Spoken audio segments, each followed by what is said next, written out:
Professor Ravikant जी, ये काम भर का अलायंस होगा या वाकई में ऐसा अलायंस होगा जो कम से कम बीजेपी के सामने खड़ा हो सके, मजबूती के साथ खड़ा हो सके? और इसी के साथ एक सवाल ये कि नरेंद्र मोदी ने एक चीज बहुत सक्सेसफुली की, गुजरात में भी उन्होंने किया, केंद्र में भी उन्होंने किया। जब 2014 का चुनाव लड़ रहे थे उस वक्त भी कहा था अब की बार मोदी सरकार, यानी पूरे के पूरे कैंपेन को प्रेसिडेंशियल कर दिया था। अगर इंडिया गठबंधन की तरफ से अगर कोई चेहरा नहीं होगा तो क्या ये चुनाव के पहले हार मानने वाली स्थिति होगी? नहीं नहीं, कोई जरूरत भी नहीं है चेहरे की। मुझे लगता है कि ये जो अलायंस बन रहा है और कल जो समिति बननी है उसमें 2-3 चेहरे आपको सामने दिखेंगे। जो मैं अनुमान कर पा रहा हूँ कि खड़गे साहब हो सकता है कि उसके प्रेसिडेंट हों और कन्वीनर नीतीश कुमार हो।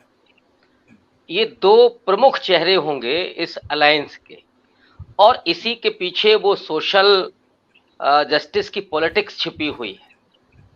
नीतीश कुमार ओबीसी का बड़ा चेहरा है और मल्लिकार्जुन खड़गे 17 और 17.5% जो दलित वोट बैंक है उसके प्रतीक के चेहरे के रूप में होंगे। और कांग्रेस का शायद ये रणनीति है कि अगर जरूरत पड़ेगी तो फिर वो खड़गे को आगे कर देंगे, और इस पर मुझे लगता है कि एक राय बनेगी इस अलायंस की। 2-3 चेहरे इसमें और महत्वपूर्ण भूमिका अदा करेंगे। वो बंगाल से ममता बनर्जी होंगी, शरद पवार होंगे, और उत्तर प्रदेश से मे भी अगर मायावती आती हैं तो वो भी एक चेहरे के रूप में होंगे। लेकिन जो केंद्रीय भूमिका होने जा रही है वो राहुल गांधी की होगी। वो उसके बाहर होंगे जो मुझे लगता है, लेकिन वो एजेंडे के रूप में और संघर्ष के लिए, जनता के मुद्दे को उठाने के लिए, प्रधानमंत्री नरेंद्र मोदी को घेरने के लिए सबसे कामयाब व्यक्ति के रूप में वो इधर नजर आए हैं पिछले 1 साल के भीतर। तो ये जो गठबंधन तैयार हो रहा है वो आप ये कह सकते हैं कि पूरा जीत की एक गारंटी दिखाई पड़ रही है। और दूसरी तरफ जो जमीन की केमिस्ट्री है, जिसमें महंगाई है, अभी आपने 200 रुपया कम कर दिया सिलेंडर का दाम, तो ये इसी का नतीजा था। ममता बनर्जी ने जो ट्वीट किया ना कि 2 मीटिंग हुई है अभी, उसमें 200 रुपए कम किया है। इस तीसरी मीटिंग के बाद अभी डीजल और पेट्रोल का दाम भी कम होगा। तो हार तो वहां दिखाई पड़ रही है बीजेपी के खेमे में कि वो मुश्किल में फंसे हुए हैं। लेकिन इसकी सबसे कमजोर कड़ी वो है उत्तर प्रदेश। हालांकि जो एक और मैं आंकड़ा मैंने पढ़ा था कि कर्नाटक, महाराष्ट्र, बिहार और बंगाल, जहां पे बीजेपी ने पिछली बार बहुत अच्छा प्रदर्शन किया था, यहां पर स्थिति बीजेपी की बेहद कमजोर है। लेकिन 3-4 राज्य, उत्तर प्रदेश, गुजरात, असम और उत्तराखंड हालांकि छोटा है, लेकिन इन 3 राज्यों में बीजेपी बहुत मजबूत है आज भी।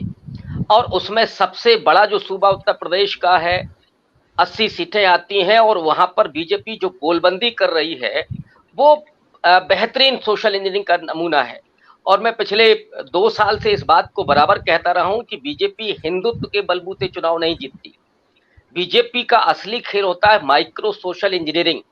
और मैं इसको एक दूसरे मुहावरे के साथ कहूं तो हिंदुत्व के भीतर उसने कांशीराम साहब के पूरे सोशल इंजीनियरिंग को छिपा रखा है।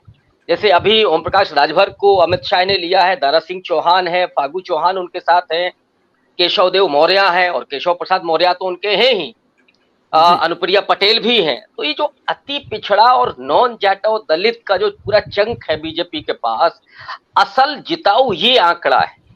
मैं जहां पे कमजोर पाता हूं इस अलायंस को कि उत्तर प्रदेश में चाहे समाजवादी पार्टी हो या कांग्रेस जो अभी दिख रही है, बीएसपी साइलेंट मुद्रा में है, ये इस वोट बैंक पर ध्यान केंद्रित कर ही नहीं रहे। अगर लड़ाई कहीं दिखती है तो वो अल्पसंख्यक मतदाता पर दिखती है। उस पर दावेदारी सपा की भी होगी, कांग्रेस की भी होगी और बीएसपी की भी होगी।